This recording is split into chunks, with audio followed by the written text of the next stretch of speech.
Well, all right. We are pretty much done with the bunker. And it's down there. I want to walk you through what I did because I didn't do any time lapses on building the door. Just because I just flat out didn't want to do it. But the door's really basic the way I built it. And I'll kind of go through that, and let's just start, we'll just go through all this stuff real quick so you guys know where I'm at and how I got this thing ready for concrete. So we have the doors all done. I still have to finish painting it. But this is a 36 by 43 1/4-inch steel door. Oh shit, that's heavy. And it goes down into our bunker. And I already have the electrical ran. So the electrical, obviously I didn't use any protective anything on the electrical, and that was on purpose because I wanted to, you know, if something really happens, you want to be able to get to everything.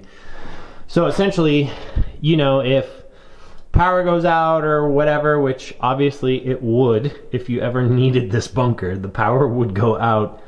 You can actually plug into one of those plugs and backfeed this whole system, so you'll still have ventilation and lights in here. So you'd essentially just disconnect the feed that is coming from the wall right now, or from the main power from the house, and you would essentially backfeed that box, and that box would become its own little unit, and you just run that on a what I got was a 300 watt 12 volt to 120 volt converter. So if you have a car battery in here, which we will, you can run that box and still have ventilation and stuff, which is good.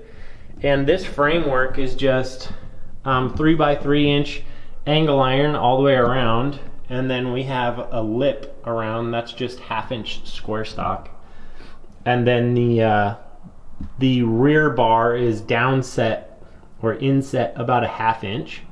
And then all I did for a lock essentially was put these tabs on here and welded a nut on the inside, and that was generally just so I could lock this door and to be able to move it. And it's heavy. The idea with having a door that heavy was literally for safety reasons, because I don't want anybody else to be able to open the door. And I'm talking about like my wife and kids, because I don't want, this thing's obviously a horrific pinch hazard. And I don't want anybody to get stuck in there. So generally I think what's probably gonna happen is this will stay open or stay closed all the time. So it's never gonna be in like operational mode where I'm opening it and shutting it all the freaking time. So on top of that, we obviously got the concrete forms in. We have 2x10s every 12 inches underneath here that span all the way across, and then all of this is, we have 2x6s every 12 inches all the way across this small section with a header on both sides. And all of those 2x6s are supported all the way down to the slab by a 2x4. So this whole area should be able to support well over 3,000 pounds, which is what it needs to support for the concrete. And we have our 3 4-inch sewer pipes. And I also tied into a water line, so we're running water, and then I haven't cleaned that up yet, but that's the plug that is operated by the switch in the bunker that operates the fan, and that blows air out, which will draw fresh air in. And then this pipe is all just for utilities. So we have internet and security system and electrical and all that stuff going down that other tube.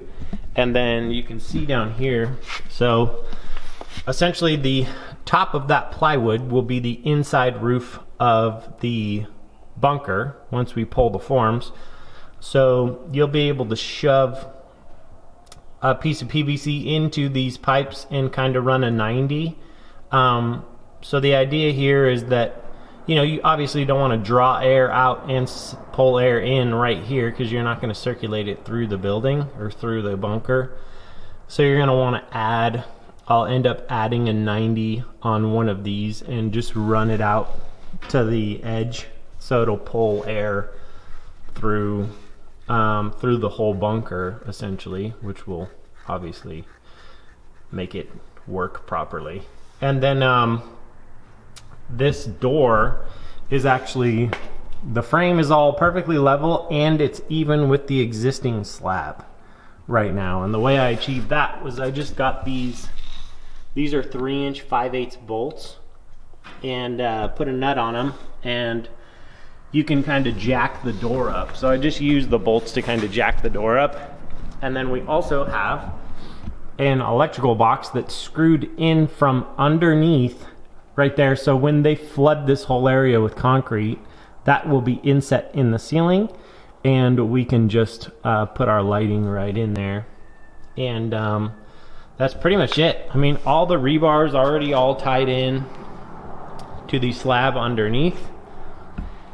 And we had a couple quotes for concrete in here, so it'll be about $5,000 or so for them to essentially fill this whole area behind me with a 4-inch slab, and then they'll flood this whole area, and obviously we'll add our rebar across this area to tie the brick walls into the roof, obviously, and then also tie all of that rebar into the existing slab. So they'll drill holes into the existing slab and shove rebar in there. And should be really strong and pretty rad when it's all done. And I got this whole area graded. We just did it all with the Bobcat, and then I went back with a rake and got it all nice where, you know, it's an average of 4 inches. It'll be a little thin over there because we did have a concrete pond. And obviously, I left this area a little deep. We'll get rid of some of the big rocks, but so the whole bunker will effectively have a giant footing around the outside up top, so it'll have even more kind of hanging power. So this thing should be super strong. And then once everything's done, the idea is to use the hydraulic cement. So we do need to seal the left to right seams in all the bricks. So we use the hydraulic cement to do that, and then we will water seal the entire inside of the bunker, and then it should be good to go. We should be able to put, you know, the stairs and everything in there and get all that stuff going. But at least once the concrete's in, we can get the ventilation system going so that we can actually work down there. And I am adding another ventilation fan, so it'll actually be blowing air in and blowing air out. So it'll be a little bit more forceful, just to make sure we are drawing fresh air in. Because, I mean, for the most part, the entire bunker is going to be sealed, but in the beginning it won't. So if you're pulling a vacuum, which you should be pulling at least a slight vacuum in the beginning, I don't want to be pulling anything that's coming out of the ground in through the cracks. So if we can match the air in and the air out with the blower fans, we should be a lot safer as far as hopefully not creating a vacuum and just cycling air in there. So just another couple things to think about. Plus, it's kind of a redundant system. If one of the fans takes a dump, you still have air coming in or air going out. So pretty cool. So we'll keep heading away, and hopefully you guys will enjoy the series. I'll get editing this thing, and hopefully it'll be up for you guys soon. And we'll split this all up, and hopefully it'll draw some attention to the CorysCoins YouTube channel. And I do cryptocurrency mining and mining repair and everything, but this was kind of a fun side project. I'm always doing fun side projects. So we'll be putting, you know, random fun stuff on the channel as well. So pretty cool. Well, we got another update for you guys. I got quotes for concrete to do this whole area, and it was like $7,500 essentially to have them come out, do the concrete, rebar, everything. The lowest bid I found was about $6,000. I actually just got a text about the concrete just now. And the thing is, when you get lower bids, generally you're gonna get lesser materials. So what I decided to do, since I had some time and since rebar is really cheap and it's really just labor intensive, I went through and I rebarred the entire thing myself. So we used the roto hammer, drilled 1/2-inch holes into the existing footings, and that all got put in there with anchoring cement epoxy. And then we tied in basically a 2x2 foot grid all the way through the slab, and then there's more in here just because I ended up with some extra rebar. So I took those and kind of rounded the corner into this, I guess you would call it a footing around the bunker. So we got all the rebar done. I just added, I have rebar chairs, but to be honest, I don't feel good about sticking plastic inside of a concrete slab, so I just used some of our extra concrete pieces that we had from, that were chiseled out of that area over there. I just used those to kind of set the rebar up a little bit, so that way the people, when they come to pour the slab and finish it, they don't have to do as much work.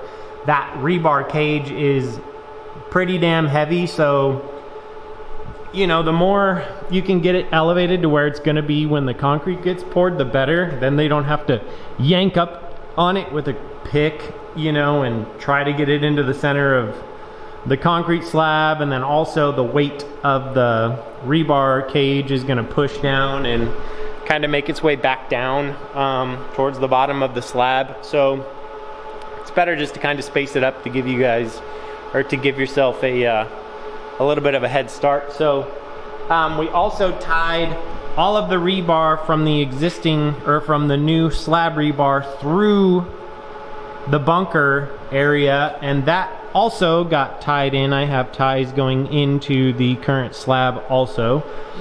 And then I went back through after we put everything on and double checked the height of the door, got that all flat and on the same plane as the existing slab. And it looks like we're gonna be pouring concrete tomorrow morning. So I ended up saving about $1,500 doing all the rebar myself, which rebar is not rocket science. I mean, I bought a bunch of rebar ties and a rebar tie tool on Amazon, which you don't necessarily need. You can just go buy tie wire and use 2 pairs of pliers, you know, if you want to, but that stuff was cheap. I think I spent like 40 bucks for a gazillion friggin' rebar ties all up in a bundle and 2 of the tie tools, which makes it a lot easier, and it makes it more fun to where you can actually, like, I had my son in here helping tie all this rebar together, and it's something that he can do, you know, and he's 7 years old. So it's all tied together and ready to go. Really, the roto hammer is like the only real specialty tool you kind of need. I mean, you can cut rebar with a pair of bolt cutters or a cutoff wheel or whatever you have to cut metal with. And then as far as the anchoring epoxy, it's just a single tube out of a caulking gun, and it's got a mixing tip on it. And you just squeeze it out into the holes and shove the rebar in there. It takes about 4 hours to set all the way, and then you can go through and tie everything, and it's not hard. And that's all just labor, essentially, because rebar, I think I bought 30 20-foot sticks of 3/8 rebar, and it was only like 175 bucks. But essentially doing all this work myself saved me about $1,500 in the long run, and if I would have gone with a higher bid, it would have saved me about $2,500. So pretty cool. Hopefully with the concrete's all set up to get done tomorrow. We can't fit a concrete truck in here, so they are gonna have to pump it. So they're gonna pump all the concrete, get all that stuff done tomorrow. And I'll set up a time lapse up there to basically watch them do all the concrete, which I think will be kind of cool. And even if the time lapse takes a dump, there are security cameras in here, so they'll get the whole pour on video anyway. But yeah, I'm freaking excited to see how it all works out.